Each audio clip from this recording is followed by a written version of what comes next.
He's bringing through another man that he is viewing from his perspective as being lateral to him, but the feeling that's coming across is he's acknowledging other side of family.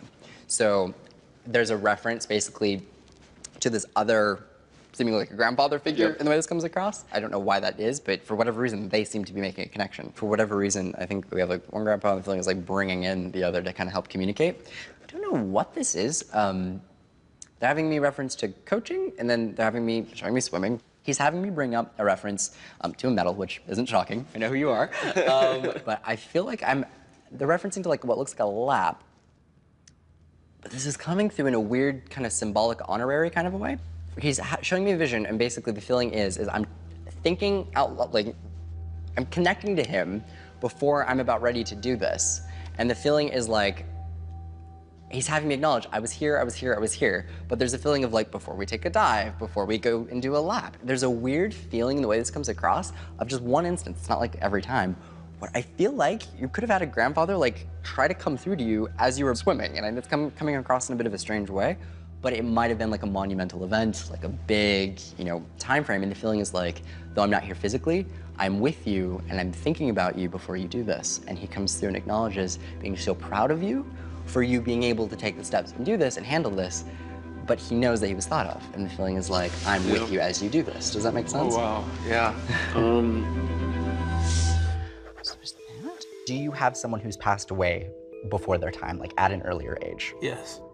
Was this something that could be perceived as quick, or people did not feel like they got to say goodbye? Yes. Gotcha. And the interesting thing was that I felt like I needed to kind of talk about this person who died young or passed away early. That was really kind of the emphasis. Okay, my heart is racing right now. Okay, so. As soon as we sat on the couch, he was like, I'm picking up on someone that passed away tragically young, and the person that I want to connect with passed away when he was 16, and I was 14 when it happened, and so obviously that was like lighting up in my mind. Do you know if there were any like trips planned around the time this person passed? Yeah, like we had a trip the next day. Gotcha. Okay. At his last, they're bringing me to end of life, end of life, end of life. They're having me talk about 3 people, and it would have to be oriented towards like right around when we pass, right around when we transition. There's 3. There's 3, 3, 3. Do you know who those 3 would be?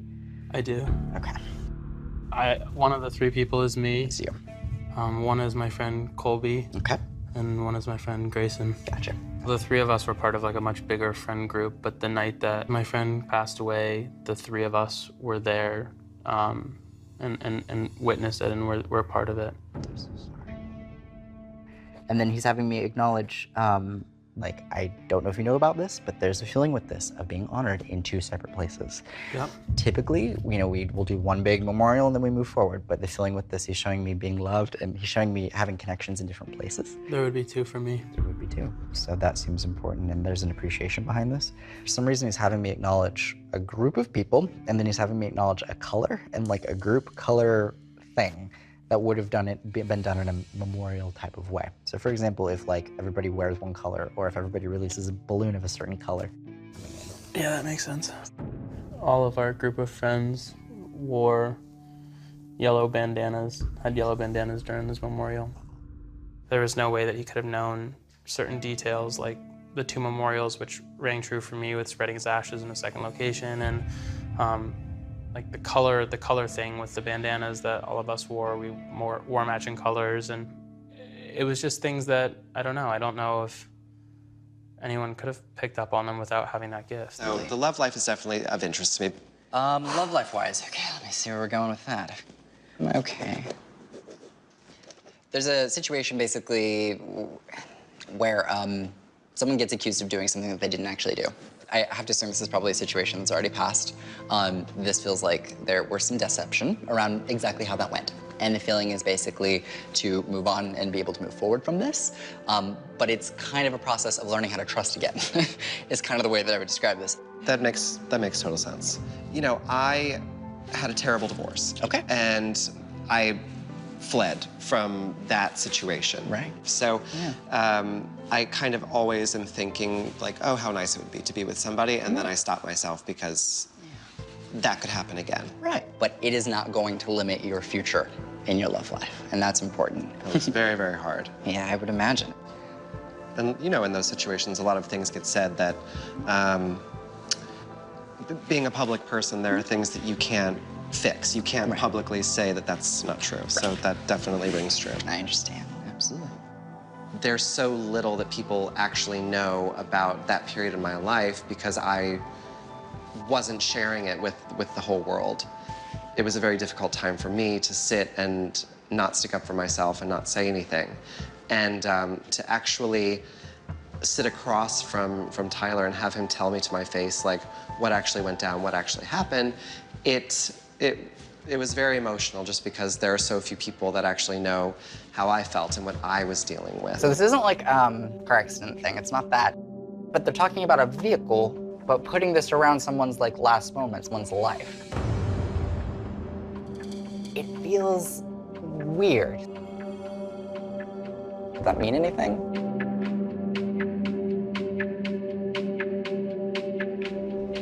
Yeah, well, my dad, he had broke his back, and he happened to have a really rare blood disorder that kept him from healing, similar to hemophilia. It doesn't allow you to clot your blood. And so he was slowly, for years, getting platelet transfusions and they put rods in his back, everything, and eventually they said, you're gonna be a paraplegic and then a quadriplegic, and then you're gonna die. And there's nothing we can do about it. And so my dad decided to take matters in his own hands because he was in a huge amount of pain every day. He couldn't work anymore. He felt like he was just a drag on the family. And he was very much like a person who takes care of everyone. And he drove his car out and he put a hose in the exhaust. I'm sorry.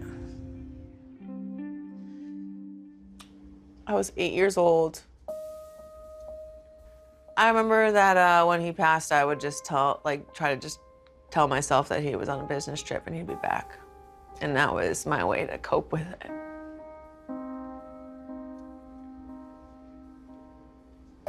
Sorry, I don't want to get into it too much.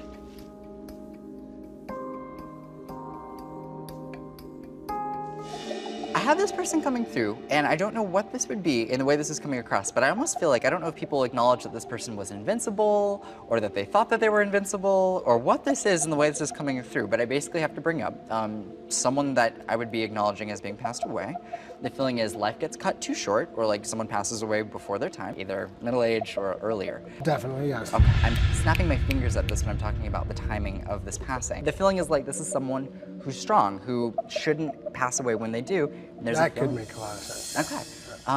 I really want to emphasize like physical fitness, strength. Like I'm saying punching bags. This thing's very physically strong in this way, which makes it kind of strange that this person would pass when they do. There's a reference to cardiac arrest, as in like someone having a heart attack, sudden. That's stuff makes sense. There's a reference to Las Vegas, and I need to get this out. With the person that you're thinking of, do you know if there were any trips to Las Vegas together? If you and this person Las Vegas makes a lot of sense for that guy.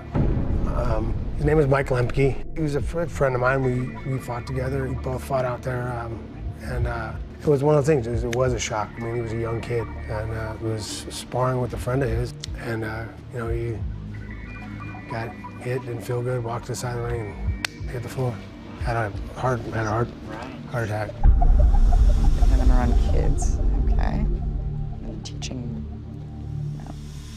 I would wonder what this is. I would be curious to see if he was ever involved with anyone who like taught kids or was around like teaching kids how to do this or inspiring kids. I'm seeing kids around this, but he's placing kids around it for some reason. Yeah, he had a school. Was he like a mentor? Like would he teach these kids how to do what he did? Yeah, he was an instructor. Okay. He moved down to Santa Barbara and opened a school down there and was training. You know, when he came through, he acknowledged being at peace. He felt like, you know, he had that sense of humor coming through. He was, you know, pretty strong man when he connected. I think for him, he lived an amazing life and he got to do what he loved. And that's how he'll be remembered. And I think for him, when he came through, the feeling was that he was putting himself around kids and he viewed kids as being something that he was really valuing and viewed as important for him when it came to his legacy being continued on. And I think that it's kind of interesting that, you know, he had this whole learning facility that he was able to kind of use. Mike Lemke died of his 20s. was a good friend of mine. It was just, it was one of those guys, one of those friends that you've been hung out with, we used to train together. The funny thing is, coming back to this, I haven't really thought about him for a long time.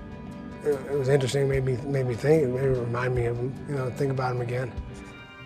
It's like I just got hit by a ton, so I know, I probably, your meter reading is probably doing like this. I told you. No worries. Okay, we have a grandmother figure that's coming through really, really strongly. One, do you know of any family members on mom's side who suffered a stroke? My grandmother. Okay, so that's where we'd see that connection. She was very influential in who I am today, and I think, part of who I was on the football field was really adhering to what my grandmother taught me, and for him to really kind of feel that connection, that, he was onto something. She's making a connection to 3 boys, and they're 3 boys to her, who on some level took the role of trying to help raise a child or be there for a young person as they're growing up. So who would the 3 boys be? I mean, I would say myself, her son, and then I have a brother. Okay. A brother, so. Right, so that would be the 3. I'm saying the geographical distance with this very, very clearly. So where did she actually physically pass away? Alabama. Alabama. So where were you at the time? California. Okay. Prior to her passing, I had talked to my mom about her condition, and as it progressively got worse. So I went to go see her, then I left and came back out here, and then she passed. So she really wasn't conscious or talking or any of that when I did see her. So that was my lasting impression and, my lasting memories of her. When she comes through, she comes with a lot of energy. For her, she's acknowledging that there was discussions about her living situation before she died. And once she had the stroke, obviously her health obviously deteriorated to the point that she couldn't take care of herself, and then obviously it progressively got worse. And it came to a point of, what do we do now? Sure. What are those next steps? Right. And my mom and my sister pretty much were the caregivers, but I got an update through my mom as far as her condition as it started to deteriorate. There was an emphasis on it's fine as it was. I understand the reasoning behind it, but she didn't want to be the type to just go and, have people take care of her. She was pretty insistent that she was gonna do her own thing. She wasn't upset about that. She acknowledges that she's aware that happened. And then she also acknowledges that she's not upset about the respirator because she had said that this is not something she wanted to have to survive off of. I know in talking to my mom, I don't think she particularly liked that, being that she didn't want her to suffer. And so, it's that hard question for you to have to decide the fate of your loved one's life. Well, in more of a... It's always hard to say. Someone might pass away in the next 8 months. Oh, shit. Let me see what this is. That is. Okay. Father. If we talk about a passing and someone passing away and people needing to be around and come around and not resolve, there's something along those lines that just bringing me to that. And that's coming in. Yeah, that's something there. My dad, who was very ill. It's really difficult now because I know he can hear me. I know when I'm in his presence, he's glad I'm there. But it's difficult for him to communicate. He can't really speak in words the way he wants to anymore. So, I want him to know that I love him and that I know he was the best dad he could possibly be based on, the parenting he got. I have some unresolved stuff with my dad. My dad maybe wasn't there for some of my stuff. He didn't teach me certain skills. So I got to acknowledge that with his health, that does bring up the thought and the concern. I think I just we need to resolve some things. And I don't know how to do that. I need to figure that out. As long as you're able to have that peace with your dad in life, even if he's not able to necessarily communicate in the way that maybe he'd like to, as long as you've said everything and gotten that out.